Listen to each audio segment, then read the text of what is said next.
Hola, ¿qué tal? Bienvenidos al canal. Espero disfruten tanto como yo esta obra corta pero concisa. Esta se titula Cartas literarias a una mujer, escrita por Gustavo Adolfo Bécquer. Primera carta. En una ocasión me preguntaste ¿qué es la poesía? ¿Te acuerdas? No sé a qué propósito había yo hablado algunos momentos antes de mi pasión por ella. ¿Qué es la poesía? Me dijiste. Y yo, que no soy muy fuerte en esto de las definiciones, te respondí titubeando. La poesía es... Y sin concluir la frase buscaba inútilmente en mi memoria un término de comparación que no acertaba a encontrar. Tú habías adelantado un poco la cabeza para escuchar mejor mis palabras. Los negros rizos de tus cabellos, esos cabellos que también sabes dejar a su antojo, sombrear tu frente con un abandono tan artístico, pendían de tu sien y bajaban rozando tu mejilla hasta descansar en tu seno. En tus pupilas húmedas y azules como el cielo de la noche brillaba un punto de luz y tus labios se entreabrían ligeramente al impulso de una respiración perfumada y suave. Mis ojos, que a efecto sin duda de la turbación que experimentaba, habían errado un instante sin fijarse en ningún sitio, se volvieron infinitamente hacia los tuyos y exclamé al fin: la poesía eres tú. ¿Te acuerdas?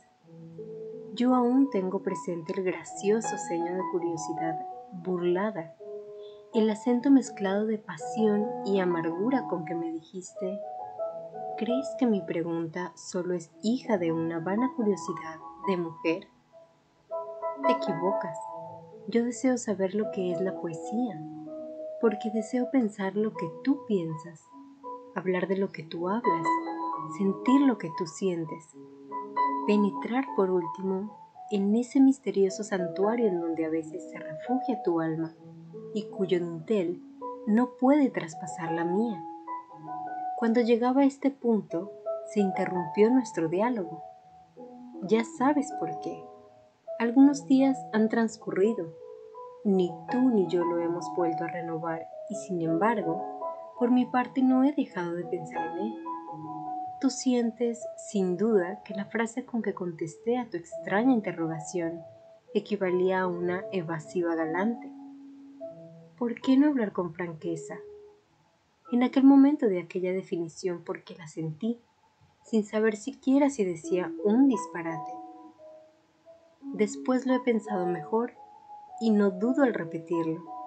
La poesía eres tú. ¿Te sonríes? Tanto peor para los dos. Tu incredulidad nos va a costar, a ti el trabajo de leer un libro y a mí el de componerlo. ¿Un libro?, exclamas palideciendo y dejando escapar de tus manos esta carta. No te asustes, tú lo sabes bien, un libro mío no puede ser muy largo. Erudito, sospecho que tampoco. Insulso, tal vez, más para ti. Escribiéndolo yo, presumo no lo será, y para ti lo escribo. Sobre la poesía no ha dicho nada casi ningún poeta, pero en cambio hay bastante papel borrado por muchos que no lo son. El que la siente se apodera de una idea, la envuelve en una forma, la arroja en el estadio del saber y pasa. Los críticos se lanzan entonces sobre esa forma, la examinan, la disecan y creen haberla comprendido cuando han hecho su análisis. La disección podrá revelar el mecanismo del cuerpo humano, pero los fenómenos del alma, el secreto de la vida, ¿cómo se estudian en un cadáver?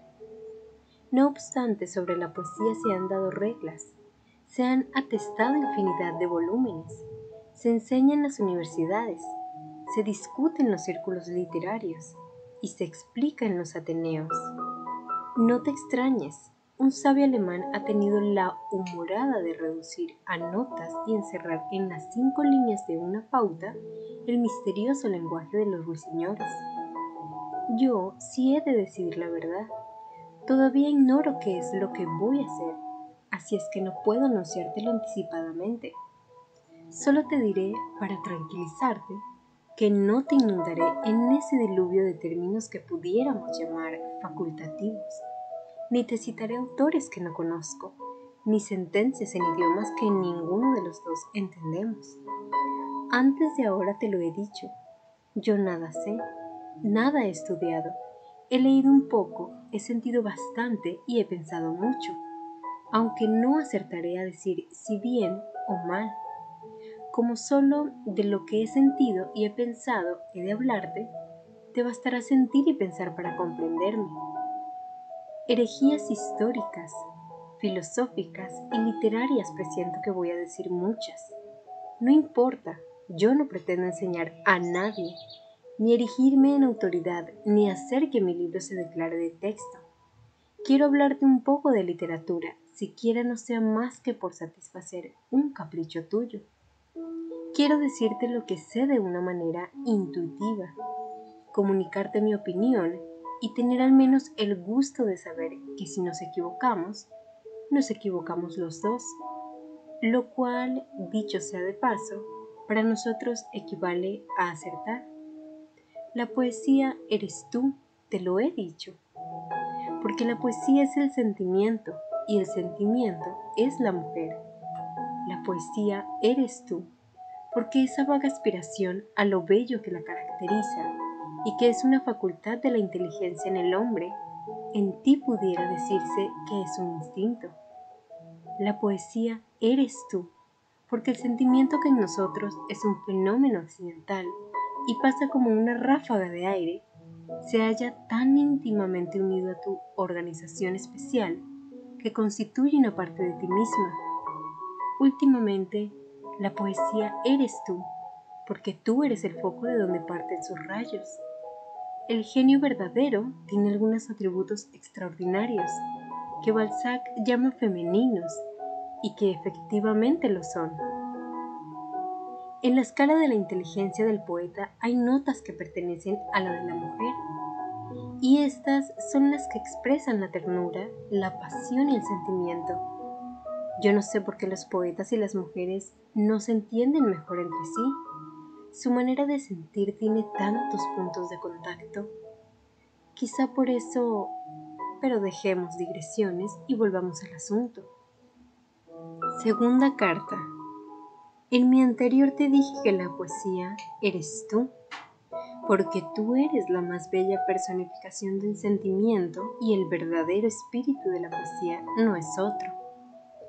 A propósito de esto, la palabra amor se deslizó de mi pluma en uno de los párrafos de mi carta. De aquel párrafo hice el último, nada más natural. Voy a decirte por qué. Existe una preocupación bastante generalizada, aún entre las personas que se dedican a dar formas a lo que piensan, que a mi modo de ver es sin para hacerlo, una de las mayores. Si hemos de dar crédito a los que de ella participan, es una verdad tan innegable que se puede elevar a la categoría de axioma. El que nunca se vierte la idea con tanta vida y precisión como en el momento en que ésta se levanta, semejante a un gas desprendido, y enardece la fantasía y hace vibrar todas las fibras sensibles, cual si las tocase alguna chispa eléctrica. Yo no niego que suceda así, yo no niego nada, pero por lo que a mí toca, puedo asegurarte que cuando siento no escribo. Guardo, sí, en mi cerebro escritas como en un libro misterioso las impresiones que han dejado con él su huella al pasar.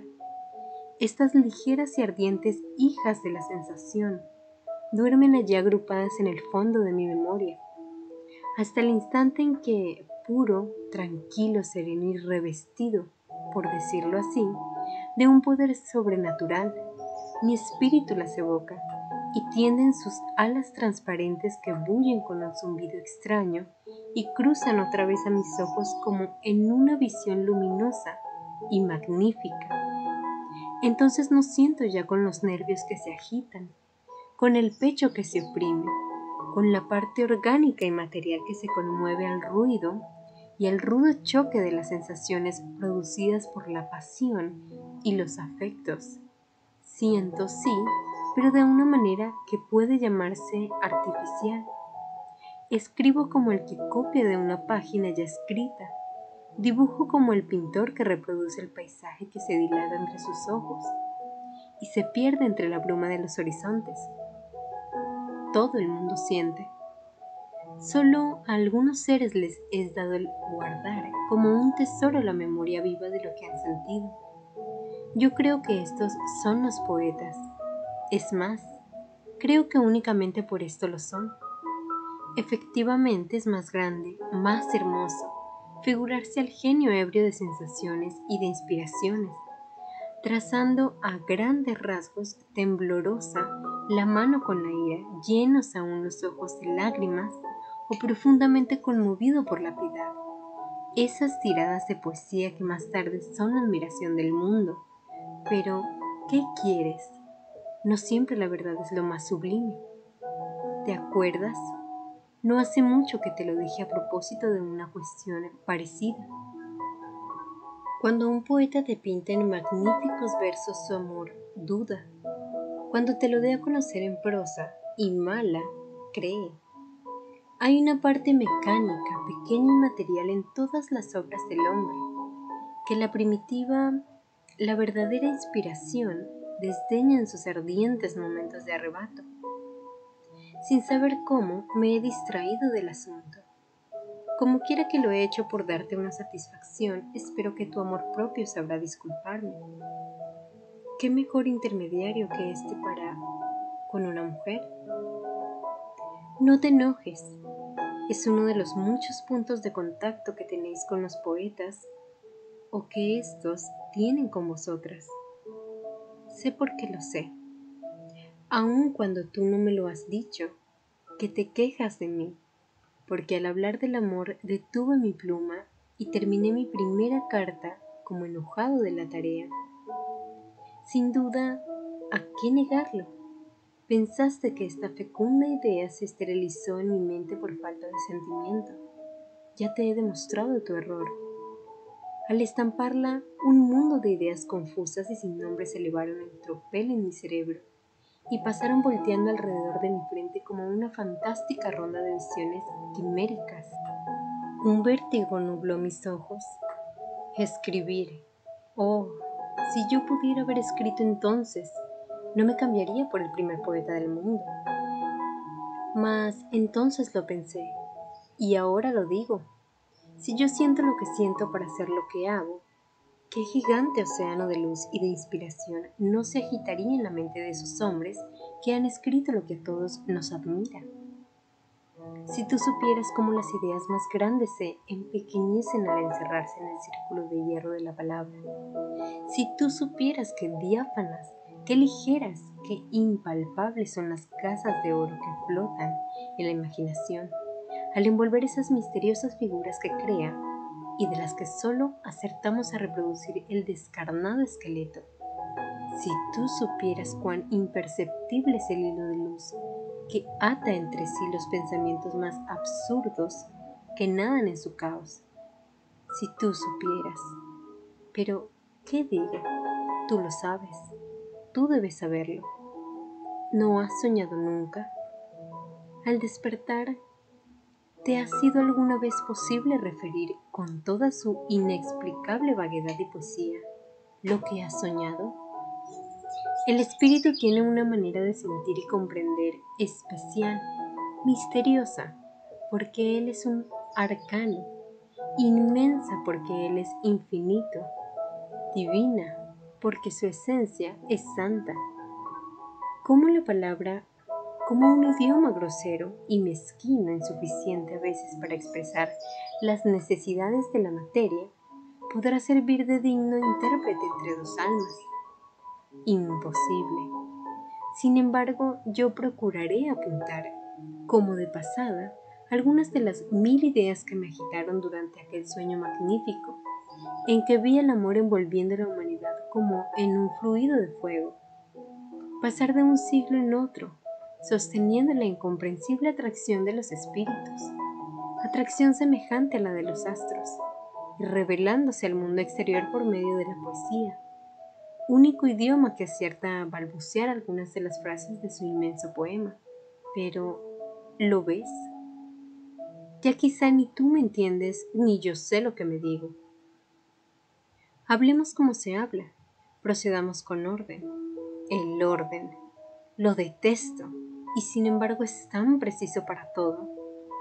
La poesía es el sentimiento, pero el sentimiento no es más que un efecto, y todos los efectos proceden de una causa más o menos conocida.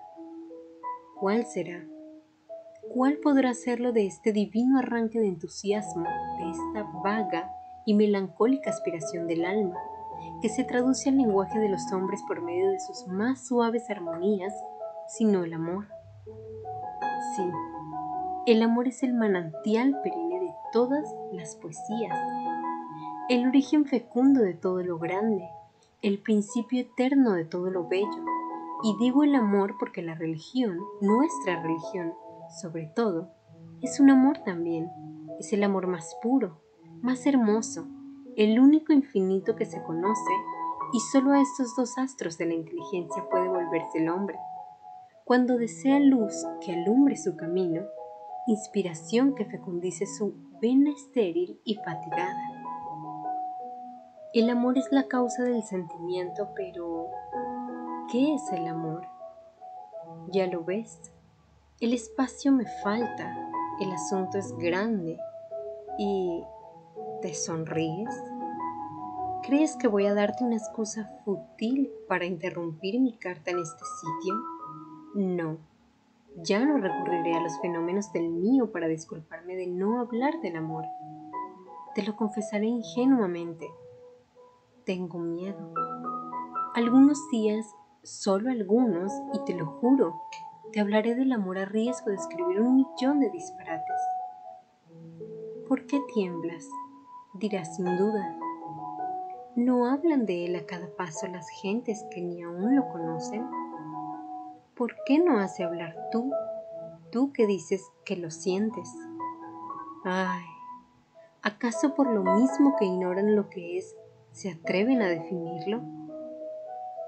¿Vuelves a sonreírte? Créeme, la vida está llena de estos absurdos. Tercera carta. ¿Qué es el amor? A pesar del tiempo transcurrido, creo que debes acordarte de lo que te voy a referir. La fecha en que aconteció, aunque no la consigne la historia, será siempre una fecha memorable para nosotros. Nuestro conocimiento solo databa de algunos meses. Era verano y nos hallábamos en Cádiz. El rigor de la estación no nos permitía pasear sino al amanecer o durante la noche. Un día, digo mal, no era día aún. La dudosa claridad del crepúsculo de la mañana teñía de un vago azul el cielo. La luna se desvanecía en el ocaso, envuelta en una bruma violada y lejos, muy lejos, en la distante lontananza del mar. Las nubes se coloraban de amarillo y rojo cuando la brisa projurosa de la luz, levantándose del océano fresca e impregnada en el marino perfume de las olas, acarició al pasar nuestras frentes. La naturaleza comenzaba entonces a salir de su letargo con un sordo murmullo. Todo a nuestro alrededor estaba en un suspenso y como aguardando una señal misteriosa para prorrumpir en aquel gigante himno de alegría de la creación que despierta. Nosotros, desde lo alto de la fortísima muralla que ciñe y defiende la ciudad, y a cuyos pies se rompen las olas con un gemido, contemplábamos con avidez el solemne espectáculo que se ofrecía a nuestros ojos. Los dos guardábamos un silencio profundo, y no obstante, los dos pensábamos una misma cosa. Tú formulaste mi pensamiento al decirme, ¿qué es el sol? En aquel momento, el astro cuyo disco comenzaba a chispear en el límite del horizonte, rompió el seno de los mares. Sus rayos se extendieron rapidísimo sobre su inmensa llanura. El cielo, las aguas y la tierra se inundaron de claridad, y todo resplandeció, como si un océano de luz se hubiese volcado sobre el mundo. En las crestas de las olas, en los rebeles de las nubes, en los muros de la ciudad, en el vapor de la mañana sobre nuestras cabezas, a nuestros pies, en todas partes ardía la pura lumbre del astro y flotaba una atmósfera luminosa y transparente en la que nadaban encendidos los átomos del aire. Tus palabras resonaban aún en mi oído. ¿Qué es el sol?, me habías preguntado. Eso respondí señalándote su disco que volteaba oscuro y franjeando de su fuego en mitad de aquella diáfana atmósfera de oro, y tu pupila y tu alma se llenaron de luz, y en la indescriptible expresión de tu rostro conocí que lo habías comprendido. Yo ignoraba la definición científica con que pude responder a tu pregunta, pero de todos modos, en aquel instante solemne estoy seguro de que no te hubiera satisfecho. Definiciones. Sobre nada se han dado tantas, como sobre las cosas indefinibles. La razón es muy sencilla. Ninguna de ellas satisface, ninguna es exacta, por lo que cada cual se cree con derecho para formular la suya. ¿Qué es el amor? Con esta frase concluí mi carta de ayer, y con ella he comenzado la de hoy. Nada me sería más fácil que resolver, con el apoyo de una autoridad, esta cuestión que yo mismo me propuse al decirte que es la fuente del sentimiento. Llenos están los libros de definiciones sobre este punto. Las hay en griego y en árabe, en chino y en latín, en copto y en ruso, qué sé yo, en todas las lenguas muertas o vivas, sabias o ignorantes que se reconocen. Yo he leído algunas y me he hecho traducir otras. Después de conocerlas casi todas, he puesto la mano sobre mi corazón, he consultado mis sentimientos y no he podido menos de repetir con Hamlet: palabras, palabras, palabras. Por eso he creído más oportuno recordarte una escena pasada que tiene alguna analogía con nuestra situación presente y decirte ahora como entonces: ¿quieres saber lo que es el amor? Recógete dentro de ti misma, y si es verdad que lo abrigas en tu alma, siéntelo y lo comprenderás, pero no me lo preguntes. Yo solo te podré decir que Él es la suprema ley del universo, ley misteriosa por la que todo se gobierna y rige, desde el átomo inanimado hasta la criatura racional, que de Él parten y a Él convergen como a un centro de irresistible atracción todas nuestras ideas y acciones, que está, aunque oculto, en el fondo de toda cosa y efecto de una primera causa. Dios es a su vez origen de esos 1000 pensamientos desconocidos, que todos ellos son poesía, poesía verdadera y espontánea que la mujer no sabe formular, pero que siente y comprende mejor que nosotros. Sí, qué poesía es, y no otra cosa. Esa aspiración melancólica y vaga que agita tu espíritu con el deseo de una perfección imposible. Poesía. Esas lágrimas involuntarias que tiemblan un instante en tus párpados, se desprenden en silencio, ruedan y se evaporan como un perfume. Poesía. El gozo improviso que ilumina tus facciones con una sonrisa suave y cuya oculta causa ignoras dónde está. Poesía son, por último, todos esos fenómenos inexplicables que modifican el alma de la mujer cuando despierta al sentimiento y la pasión. Dulces palabras que brotáis del corazón, asomáis al labio y morís sin resonar apenas, mientras que el rubor enciende las mejillas. Murmullos extraños de la noche que imitáis los pasos del amante que se espera. Gemidos del viento que fingís una voz querida que nos llama entre las sombras. Imágenes confusas que pasáis cantando una canción sin ritmo ni palabras, que solo percibe y entiende el espíritu. Febriles exaltaciones de la pasión que dais colores y forma a las ideas más abstractas, presentimientos incomprensibles que ilumináis como un relámpago nuestro provenir, espacios sin límites que os abrís ante los ojos del alma, ávida de inmensidad, y la arrastráis a vuestro seno, y la saciáis del infinito. Sonrisas, lágrimas, suspiros y deseos que formáis el misterioso cortejo del amor. Vosotros sois la poesía, la verdadera poesía que puede encontrar un eco, producir una sensación o despertar una idea. Y todo este tesoro inagotable de sentimiento, todo este inanimado poema de esperanza y de abnegaciones, de sueños y de tristezas, de alegrías y de lágrimas, donde cada sensación es una estrofa y cada pasión un canto. Todo está contenido en vuestro corazón de mujer. Un escritor francés ha dicho, juzgando a un músico ya célebre, el autor del Tannhäuser: es un hombre de talento que hace todo lo posible por disimularlo, pero que a veces no lo puede conseguir y, a su pesar, lo demuestra. Respecto a la poesía de vuestras almas puede decirse lo mismo. Pero, ¿qué? ¿Frunces el ceño y arrojas la carta? Bah, no te incomodes.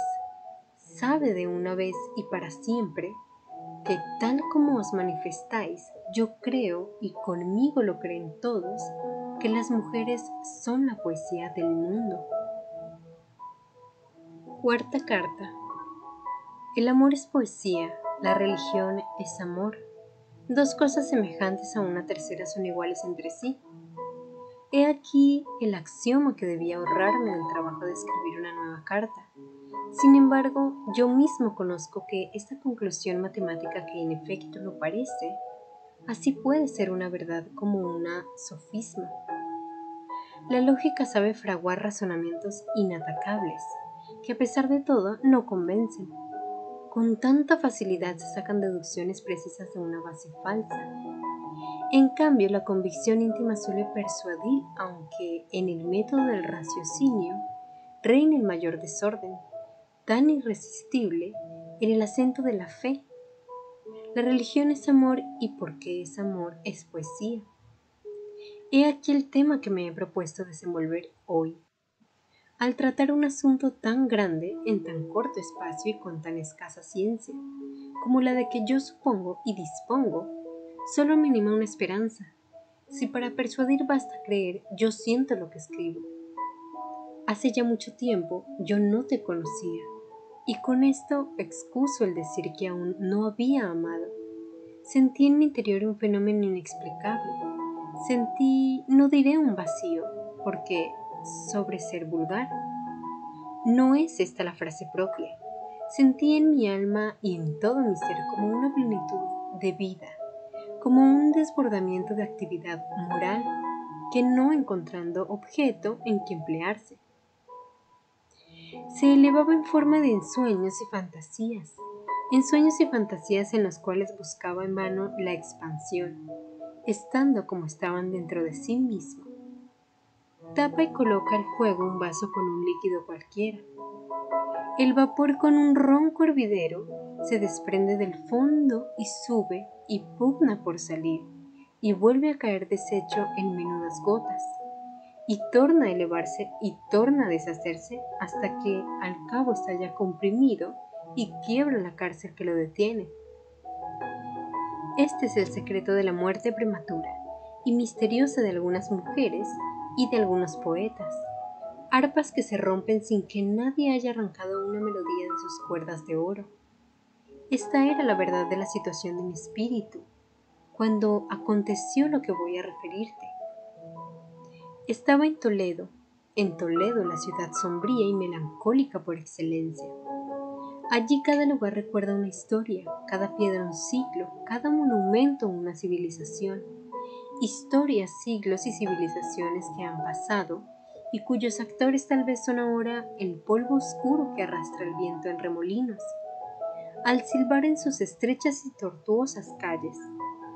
Sin embargo, por un contraste maravilloso, allí donde todo parece muerto, donde no se ven más que ruinas, donde solo se tropieza con rotas columnas y destrozados capiteles, mudos sarcasmos de la loca aspiración del hombre a perpetuarse, diríase que el alma, sobrecogida de terror y sedienta de inmortalidad, busca algo eterno en donde refugiarse, y como el náufrago que se hace de una tabla, se tranquiliza al recordar su origen. Un día entré en el antiguo convento de San Juan de los Reyes, me senté en una de las piedras de su ruinoso claustro y me puse a dibujar. El cuadro que se ofrecía a mis ojos era magnífico. Largas hileras de pilares que sustentan una bóveda cruzada de 1000 crestones caprichosos, anchas ojivas caladas como los encajes de un rostrillo, ricos doseletes de granito con caireles de hiedra que suben por entre las labores, como afrentando las naturales, ligeras creaciones del cincel que parece han de agitarse al soplo del viento, estatuas vestidas de luengos paños que flotan como al andar, caprichos fantásticos, gnomos, hipógrifos, dragones y reptiles sin número, que ya asoman por cima de un capitel, ya corren por las cornisas, se enroscan en las columnas o trepan babeando por el tronco de las guirnaldas de trébol, galerías que se prolongan y que se pierden, árboles que inclinan sus ramas sobre una fuente, flores risueñas, pájaros bulliciosos formando contrastes con las tristes ruinas y las calladas naves,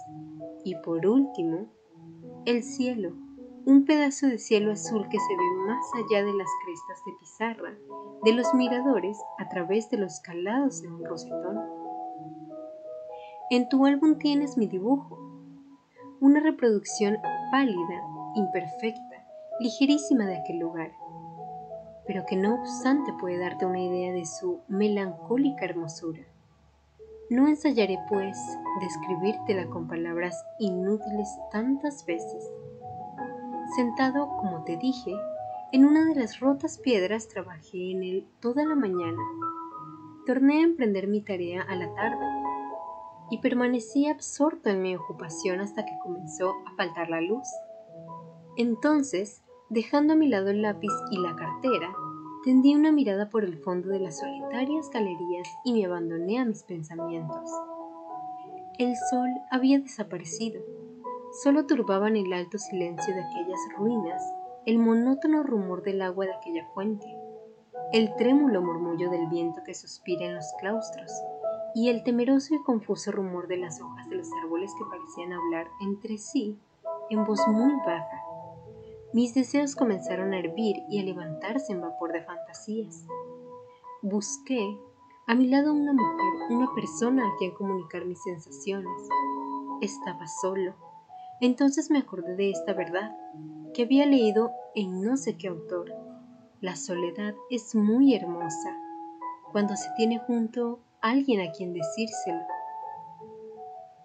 No había aún concluido de repetir esta frase célebre cuando me pareció ver levantarse a mi lado y de entre las sombras una figura ideal, cubierta con una túnica flotante y ceñida la frente de una aureola.